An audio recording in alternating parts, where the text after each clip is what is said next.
பிள்ளைகள் பிரபஞ்ச போர் அடியாரோடு சேர்ந்து போயிட்டோம்னா சித்தர்கள்லாம் நமக்கு பின்னாடி இருக்கிறோம். சித்தத்தை சிவன்பாலை வைத்தவர்கள் கூட நீங்கள் அப்படி ஓரம் பாருங்க சாமி, நாங்களாம் நெத்தியில ஊதி பிடிச்சோம், நாங்களாம் அடியார். உங்களுக்கு சிவமான சித்தத்தில் வைக்க தெரியும், எங்களுக்கு ஒன்றுமே தெரியாது.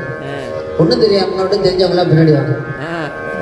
நம்ம அப்படிதான் சொல்கிறார் பாட்டு, நான் சொல்லல, மாணிக்கவா சொல்கிறார் சின்ன படம். ஆணை நீட்டு கவசம் அடைய கொடுங்கண்டார் தெந்தரு சித்தங்களே கடைக்கூடை கடைசியிலே போயிடுச்சாம எங்களை ஒன்று முன்னாடி கடைக்கூடை சென்மீன்கள் நீங்கள்லாம் அங்கே போயிருங்க, நாங்கள் முன்னாடி போகிறோம். அடியார்களுக்கு தனி பெருமை கொடுத்த திருப்பதிகள் சித்தம்பலம். ஞானபால் வேண்டுமையர் நாத பறை அறைவில்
படை வராமே.